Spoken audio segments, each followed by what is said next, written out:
Alright guys, we're back for game number 2. We've kicked things off in the draft already, right before first pick has come on through. So we're going to see the Dahaka and Genji ban, so trying to prevent some of that global, and Abathur and Urel. So but all these bans are very solid from both teams, preventing and denying global, preventing and denying strong heroes like Urel and Genji. Now, what's a little bit a slap in the face is that they're going to be taking the white main this time around. But they're going to be picking up on bad manners, the Falstad, and the Alexstrasza. It's interesting. So Alexstrasza is definitely strong on Sky Temple, but I feel she's strong only in particular cases. You're fighting for the boss, and you're fighting for a single altar. Now, if you pick up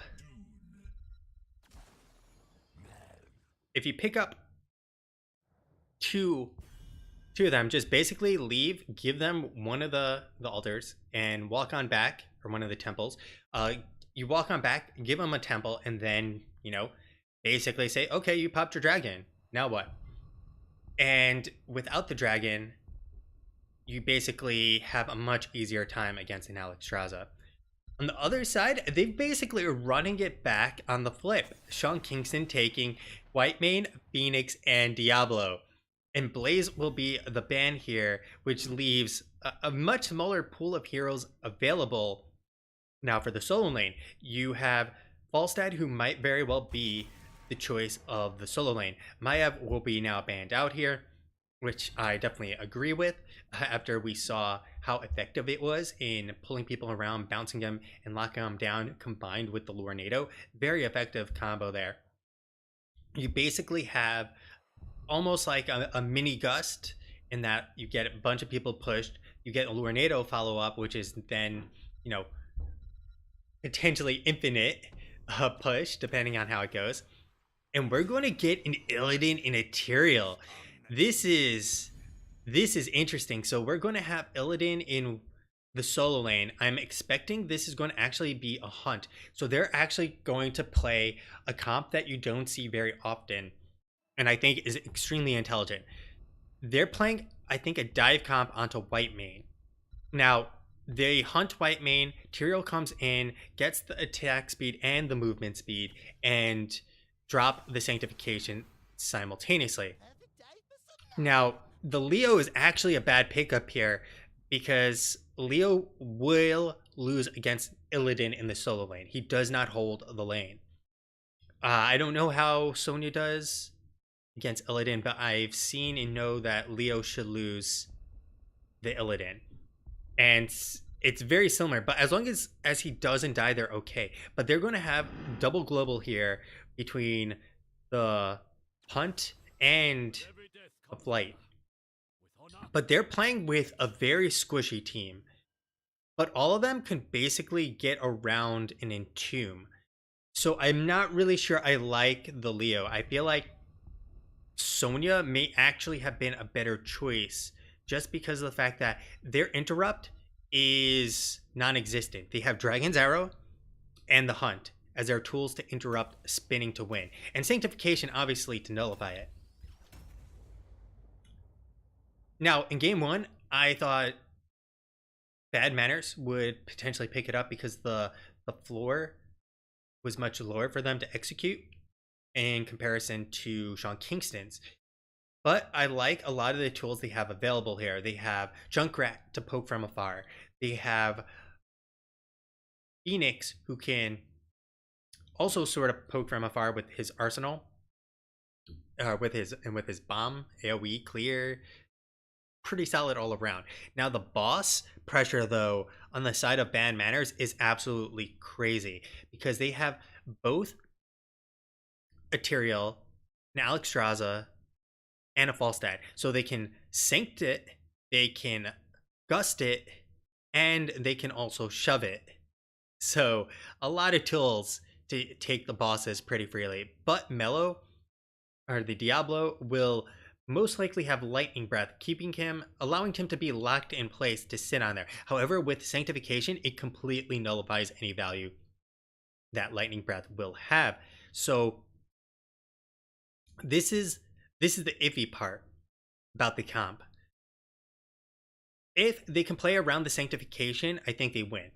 If they don't, then they very likely will lose. But we're going to kick things off once again in the game. We got a Rubber Duck is going to be playing that Illidan. We got Dami on the Falstad, Kina on the Alexstrasza. We're going to have a VCR player playing the Tyrael, Stixa on the Hanzo, and that is going to be Bad Manners. On the other side, we have a Wex going to be playing the White Mane, Dean on the Phoenix. Hellbent is going to be on the Junkrat. We're going to have a Mellow on the Diablo, and finally a Mundane Zebra on that Leo. And that is going to be Sean Kingston. So they're not going to actually play the footsie battle, but they do have the advantage of the ward right now, or the vision. So taking a look at what we have, we're going to have pretty traditional builds, it looks like. Got the Martyrdom, Devil's Due, put some English on it in Arsenal Synergy. Other side, we have that Simple Geometry, Justice for All. We are actually going to get the Wingman, Unending Hatred as well, and Circle of Light. Mellow taking a lot of damage, and really when you're playing Diablo early game, you have to respect the fact that you're actually a terrible tank. You have a small health pool, you're easy to beat up because of your smaller health pool, and really once you hit around 50 souls, you feel like a real tank. So we're actually going to have Phoenix in the bot lane, and really Phoenix can actually zone out Falstad because he has the extra range and he can trade significantly better. In the top lane, however, we're going to have a Mundane facing off against a Rubber Duck on the Leo, and so it's going to be very hard for Mundane to win this lane. Like I said, Illidan ultimately should win the 1v1. And especially if Rubber Duck's expecting it, you're going to see Mundane Zebra actually going to miss the Drain Hope, which is insanely critical to winning this. But a Rubber Duck sitting there and taking a lot of damage regardless. So Mundane going to have to tap at some point, as is Rubber Duck. Really, the timing here is ultra important. Basically, when he uses his Battered Assault to get in and get out, or sorry, his Sweeping Strike, Battered Assault is the talent. And when he uses that Sweeping Strike to get in and out, he needs to wait for the Sweeping Strike to be down in order to drain him. Nice overpower in knockback from Mellow, but VCR ready to go, already had it thrown on down. But VCR going to be tossed on over like a salad, and they are dishing out the damage, and he will have to back out for now. In the bot lane, Dean is just devastating Dami here, as is right now. And in the top lane, Mundane proving me wrong, taking down a Rubber Duck, and they're going to go up 1-0 at this point. Tyrael is going to have to rotate up, which exposes the mid lane heavily, although they don't have much in terms of DPS here, so they're not really going to be able to pick up too much. Now, they do have a Junkrat on the case of picking up the Siege. They should actually go and invade this, I feel. Mellow coming on in, looking for Dami. They're not going to get much out of it. And Stixa will be starting up this camp simultaneously. I feel like Sean Kingston could have invaded here because they knew, at this point, they know where a Rubber Duck is. They knew where Tyrael was, and this becomes very easy. At the same time, Dami picks up with that Wingman, which is interesting that they still went it. And they're actually going a full Lightning Rod build, it looks like. VCR taking a bunch of damage. Mel going to try and zone out. Going a little too far here.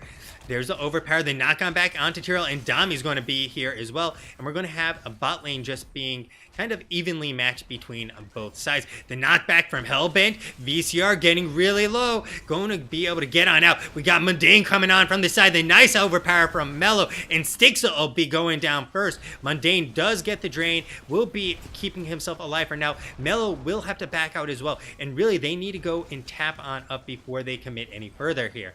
It's still a 5v4, but they're really low on the HP pulls. Mundane getting really low, will be taken on down here. And a Rubber Duck is still looking fine and dandy.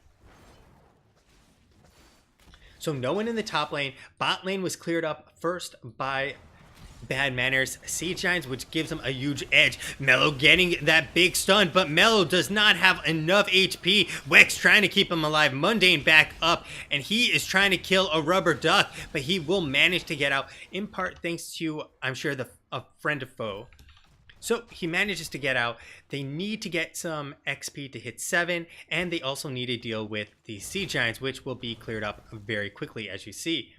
At this point, mid's down, and now we're going to have a full fight once again in the top. But Dami is pushing this in the meantime, and Dami has the advantage that he can get to top immediately. And Mello is not with the rest of the team, which means they're in a very awkward position. This is a 5v4. There, Hellbent getting chased on down, doesn't actually have any way to escape, won't throw it down, and they're going to have to give this up completely on the side of Sean Kingston. Mel going really deep without his team there. Wex going to be providing the heals, keeping him up for now. A Rubber Duck still being aggressive as he has nothing to fear. The good news is this is actually delaying it in such a case for Sean Kingston because Mundane Zebra is simultaneously pushing. And this will open up the next temple phase and allow them to get shots directly onto well and even potentially get shots potentially onto the well or fort, which will then make it much harder for them to fight on the side of Bad Manners. However, Bad Manners has quite the advantage in terms of structures that they've taken down. They've taken down the front wall in the top lane, they've taken down the well, they've taken down almost everything in the mid. Mello going on in, look for a Rubber Duck. VCR sitting in position, coming on in for the flank, and Dean is a little far forward now, but it's not going to really matter as they actually trade up there. Now, the big problem here is the timing from Sean Kingston. Sean Kingston got these camped very early. They need to actually push in with it as much as possible. But I like this a lot better than what I've seen from other teams. Nice overpower. The stun will not connect, however, for Mello. I do think it's a lot better than what a lot of teams do. They pick up a camp and they kind of walk away. They're like, we got it, guys. We got the camp. Everyone go home. We're done. We won the game. No, like, you should not be doing that. You should be pushing in with the night camp because you get spell armor with that. And when you have spell armor, you can do as you please for a decent amount of time. And look at this. They actually get the XP lead and will hit 10 a little bit earlier. So even though this is early on the side of Sean Kingston, ultimately they take it to Value Town. Instead of letting it just kind of walk on its own, they'll go to Value Town with it and make sure that it actually gets something. But they now have to rotate back up and clear the opposing sides. Knights. We have a Mundane Zebra, very dangerous position. There comes the sanctification, comes the judgment, and the hunt coming in as well. And they execute the white mane. So they're skipping the sanctification and just going straight for execution. And Kina coming on in hot, going to knock them around. And this is going to be 4 members going on down here on the side of Sean Kingston. Bad Manners wiping the floor with them. And they also have a temple phase now ready to go.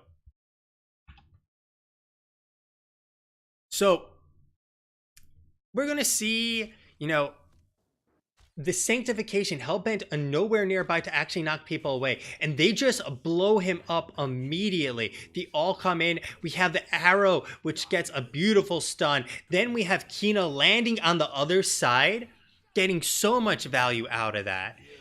And at the same time, we're actually going to miss the fight. That's going to be a throw at the boss. The boss throw, baby, is going on during all of this. Purification salvo going to come out, but not going to be needed. Boss going to be picked up, and they pick up the kills, but don't. Game not switching. Okay, there we go. Switched on back. Made sure. Sorry about that.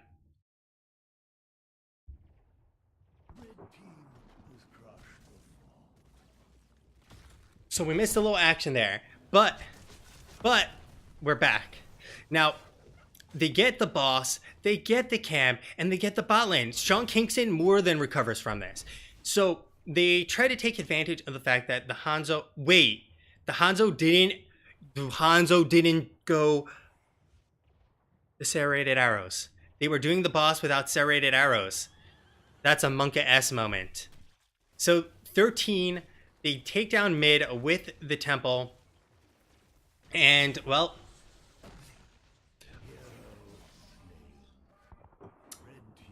Dean is going to be picked off in no man's land as no one's nearby with him to even help him. I'm not quite sure what he was doing over there, They do still have the man advantage, but Dami is going to be coming on in hot.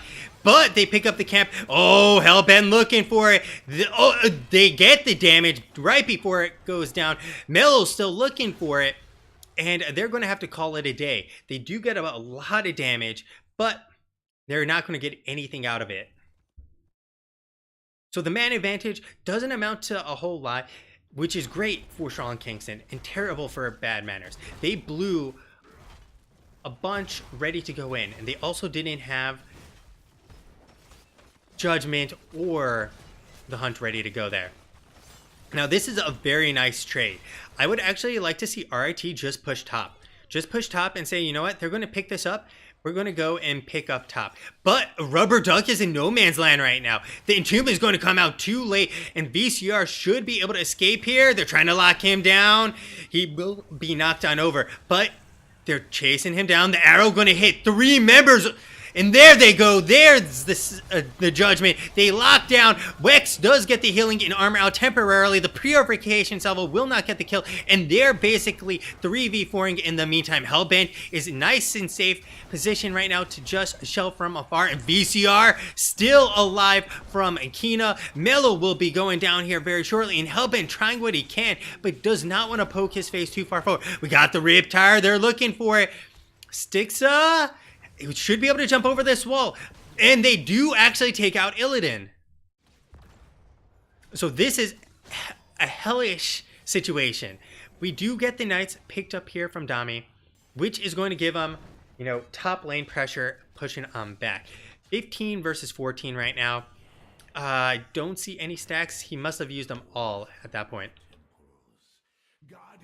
So taking a look at some of the damage numbers here, Styx are just dishing it out. 40k damage at this point. Now, that is a lot of damage. Hellbent on the other side is top DPS for Sean Kingston, is almost about 75% less damage.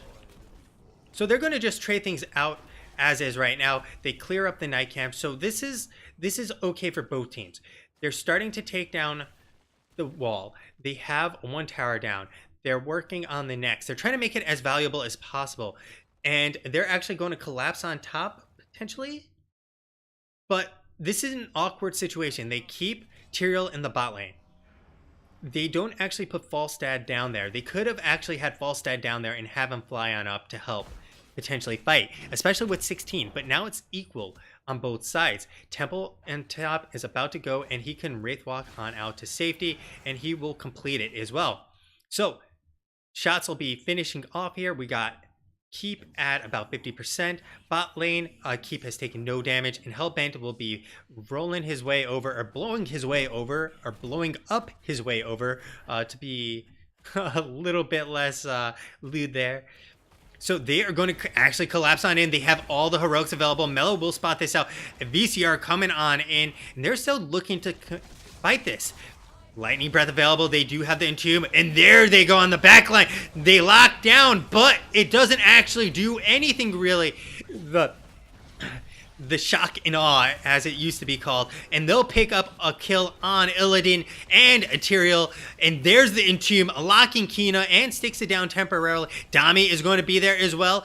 Dean trying his best to dish out the damage. Wex will have to back on out. Dean just managing to survive, but they will actually be trading out Mundane here, very likely. So a 3-for-2 situation. Dean is actually going to go down as well. That is Monka S.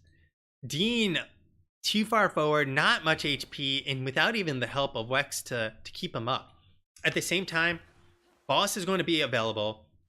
They don't have Dean there for 30 seconds, which gives them a window of opportunity to try and do the boss.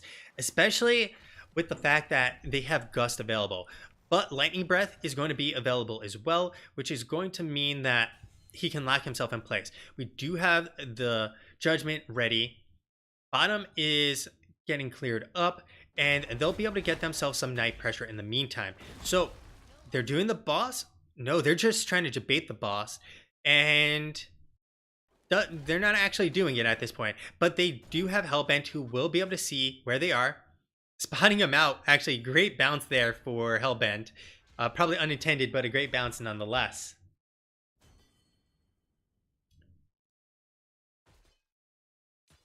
Mello very far forward, actually going to avoid all the arrows. We have full souls available. Mundane going on in, cleansing flame, and there's the lockdown. And Wex trying to survive here as long as he can.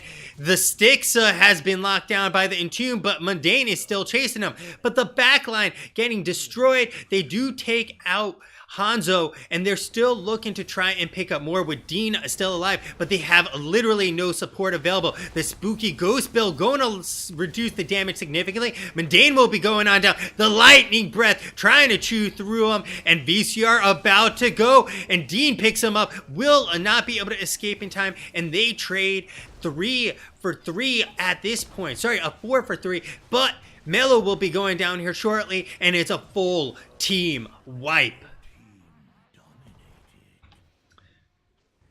So the only upside to all of this is that they have the top still pushing in. The downside for all of this is they lose every single member on the side of Sean Kingston. And now 20 is around the corner for Bad Manners, which is really, really a big deal. Additionally, but they're actually, thanks to this pressure, have forced them to fully go back. They have the earlier respawn times because they got the kills much earlier. So they actually have a window of 5 seconds where they'll have the man advantage.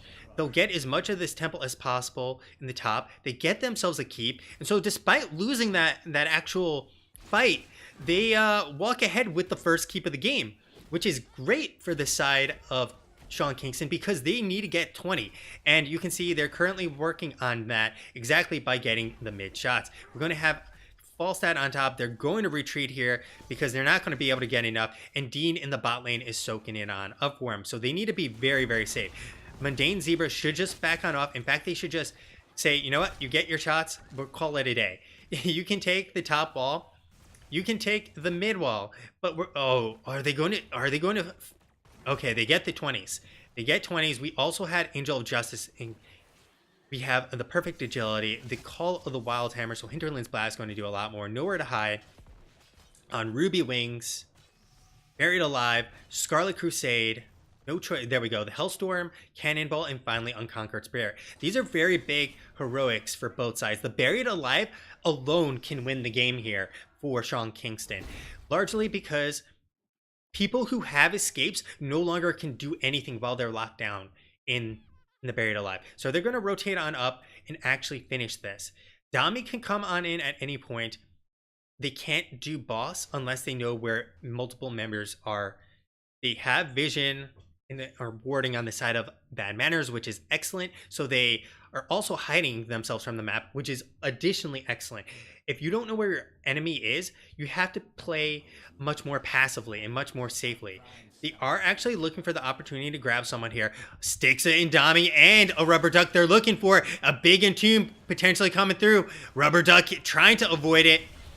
Entomb not going to come on out. There they go, trying to get on. The lockdown is not going to be good. The judgment immediately countered. The silence, the Hellstorm coming on through as well. Dami will be going down from that purification salvo. We have a little Dean, and they'll be losing Leo here very shortly. Mundane will be going down, but it is a 1-for-1 as is. Sorry, a 2-3 for 1. They're looking for more, but they're not going to find the kill on Kina. Hellbent is locked on down behind that holy ground, and they're going to lose all members of Sean Kingston.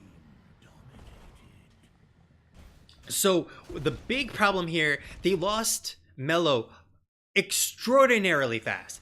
The good news is they have 4 catapults and a 5th one coming on in. This is going to be picked up, but not very quickly, and those 5 catapults will start putting pressure onto the core.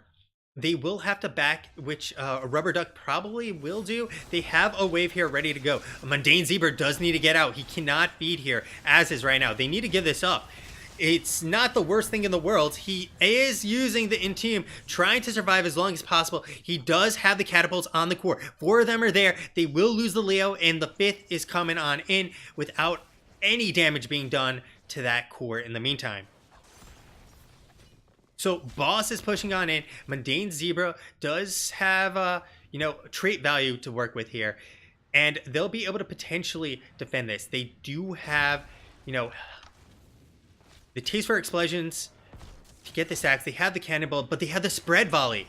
Oh, spread volley is not the choice. We get the judgment coming on in. Mello will have to interrupt the Hellstorm. We got the tire coming on out. A lot of damage as well. The dragon was used. What? Mello diving to his death, trying to stop him temporarily. Hellbent coming on in, but they will be saved for now. Wex keeping him alive, but I think this is GG. I think they will be able to finish this off. They don't have much damage and much tanking capability. The judgment will seal the deal on the Leo, and the core is currently falling. But this is not over quite yet. The purification salvo coming on out. They're trying to stay alive here. They're doing their best, but it's not going to be good enough. And Bad Manners takes game number 2.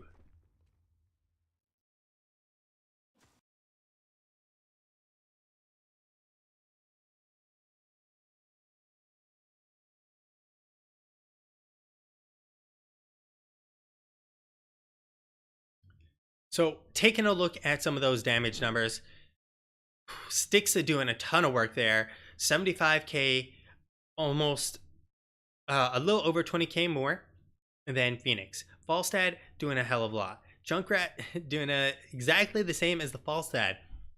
Illidan keeping up with everyone else. Now, if we take a look at actual healing, Alex Straza getting a significant amount of healing done there. On the other side, well, in terms of tanking, both Diablo and Leo were the top dogs that game. I'm amazed at how well Bad Manners executed without needing the sanctification there, especially later on. Wex basically walked away from multiple Hinterlands Blast, and those Hinterland Blasts didn't really get as much value as you'd like with a lockdown comp between the Hunt, Judgment, and Hinterlands Blast, and the Dragon's Arrow. I think the big problem was actually how the front line on Kingston played. They basically never peeled for Whitemane, and so you had this kind of like you had basically the two teams going opposite directions. You had the full dive pressure onto the backline from Bad Manners. You had the aggression from the front line on Kingston collapsing onto the backline of Bad Manners. So Bad Manners goes onto Kingston's backline. Kingston goes onto Bad Manners' backline. But the thing is, they wind up losing ultimately, especially when Whitemane has to save herself from all the incoming DPS.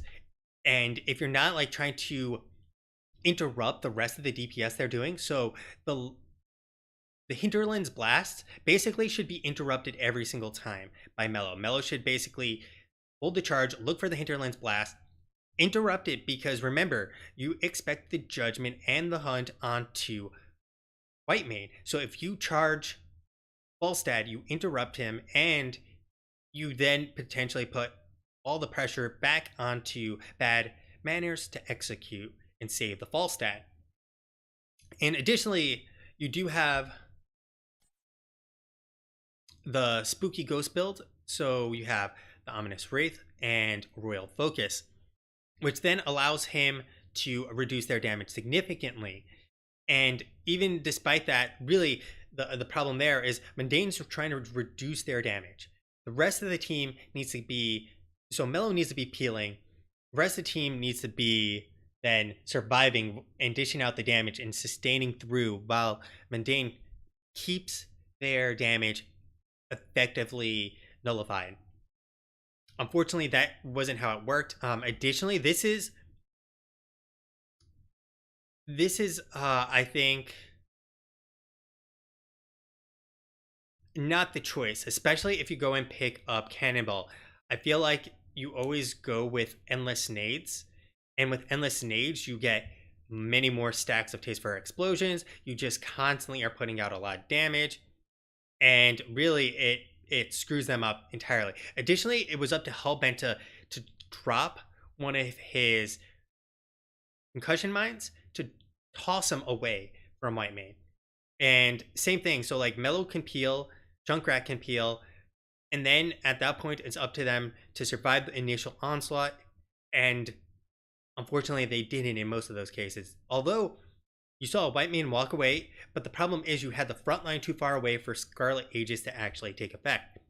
Which means, like I said, the front line of Bad Manners collapses in, goes to Value Town. The back line is tearing through the health bars of Sean Kingston's front line, and they kill the tanks, and then they run through and kill the rest of the team because they've essentially separated into two distinct groups, the front line and the back lines.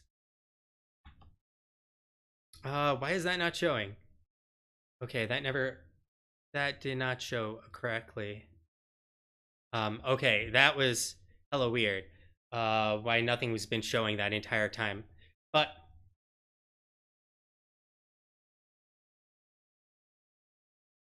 so now you'll see the talents real fast, and you'll be able to see some of those stats that I was talking about. For whatever reason, screen didn't actually pop up. I'll need to try and debug that and figure out what the issue is there. So that was the series between Sean Kingston and Bad Manners. We don't have another match quite yet. Our next match is going to be at, I believe, 11 p.m. Eastern. So you'll have to sit tight and wait for that one to happen. But before we go, we're going to be playing the replays back for game number 2 between Bad Manners and Sean Kingston. And after that, we'll have a Team Showboat versus Hakuna Shimada at 11 p.m. Eastern or 8 p.m. Pacific Standard Time. So stick around for that as well, because in the interim, I'm going to play, a match of unranked while we wait for the next game to happen, because it'll be slightly disappointing to stop and restart the stream.